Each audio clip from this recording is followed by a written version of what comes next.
Well, as we know that we do visit many countries, state visit, working visit. I'm doing a working visit to Japan. It's mainly to encourage trade between South Africa and Japan. A good thing with Japan is that many Japanese companies are here in South Africa already. And the good thing with them is that most of them produces their goods here. They don't bring finished goods, and that's what we are encouraging, that we want to see more manufacturing happening here, training of people, employment, particularly of young people in the country. So we do hope that our visit to Japan will make sure that we can strengthen those trade relations, but also strengthening our diplomatic relations. In this era we need more friends. So we will be visiting different countries. I'm taking with me a number of ministers, Minister of Agriculture, Minister of Higher Education, Sports, Arts and Culture, then the Minister of Energy, because we're going to encourage more investment in those sectors. Energy sector, as you know, we're busy with issues of transmission, generation. They have companies that have capacity in Japan to invest in those kind of areas of work, but also exchanges in the field of education.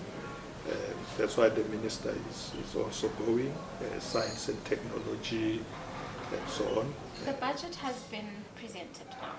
Yeah. It's out of the way. Yeah. You were chair of those budget discussions. Can you just let us in on how was it?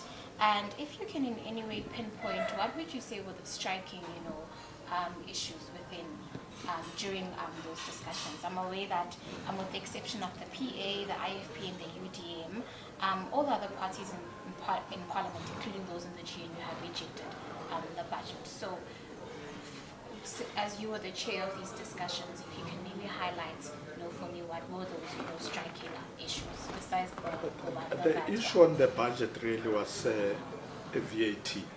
Okay. You'll recall that when the minister first came, he said, look, the way to fund the expenditure that is aligned to the priorities that the president announced will require more resources. So the minister said, look, I can't borrow at the moment. We're already at 76% debt to GDP. So it's quite high. You want to bring it down. So you overrode borrowing. Personal income tax, he said, look, people who pay tax, personal income tax in South Africa, are already highly indebted. They've been paying lots of taxes, so don't touch that. Corporate tax, corporates have been taxed a lot, and if you tax them more, they won't do more employment, etc., etc. So at the end, he said, look, I'm left with VAT. If I put 2% on VAT, I take it from 15 to 17%, will give me 58 billion. I'll be able to fund most of these pressures. Cabinet discussed and said, no, that's too much. And by the way, that was cabinet as a whole. It was not like DA. Because it was late in the day for the minister to change the budget and the numbers, we then asked the speaker to postpone so that we can go back. Then the president said, no, the best way, let's have a small committee of ministers. So he asked me to chair it. We then discussed until we came with options of 0.75, 0.5. At the end, we said to Treasury, go and work around that. So they came back and said, look, 0.5 will give us something, but we must stretch it to the following year, and then we will be able to fund. We can't fund all the things we wanted to fund because we don't have 58 billion. Now we have about 28 billion. So we're going to put a lot of efforts now on growing the economy. The DA has been emphasizing the same thing. But the problem with the DA is that they were now trying to link the VAT to other things, like saying, okay, we can agree to 0.5%, but agree that we must amend the Expropriation Act. And I said, no, leave Expropriation Act. If you want to discuss it, it's another process. Here, we want to have a budget on the 12th. Well, as you know, they decided, no, if we don't give them those things that they want, they are not going to support the budget. VAT is a big burden on the poor, saying, yes, but the minister said, I'll increase goods that must be zero rated. We think it's a wrong approach to bargain that way. You know, to say, okay, we'll agree with 0.5 if you amend. So we'll go back, we'll engage, because you saw that many of the parties in the GNU, except for two, supported the budget.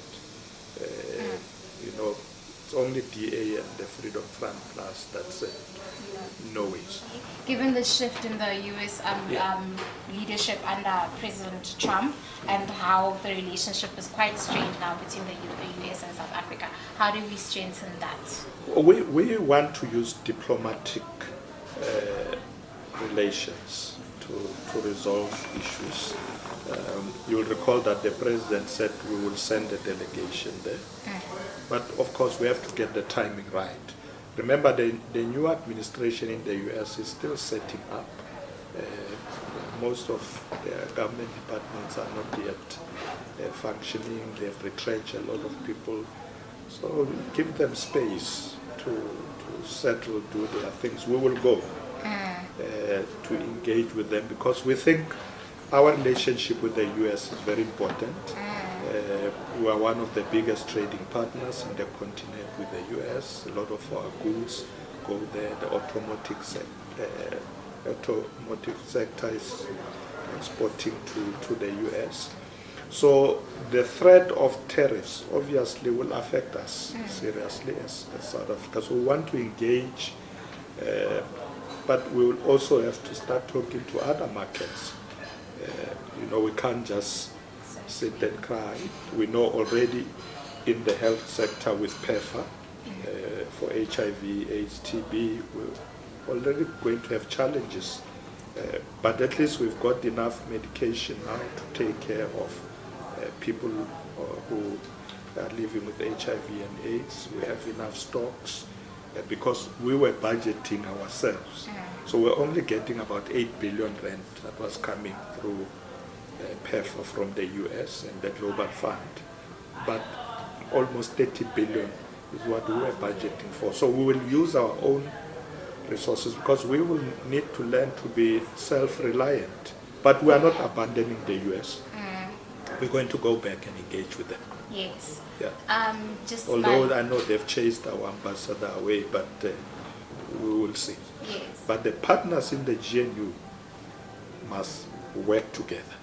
Let's not run around in different directions. Let's work together.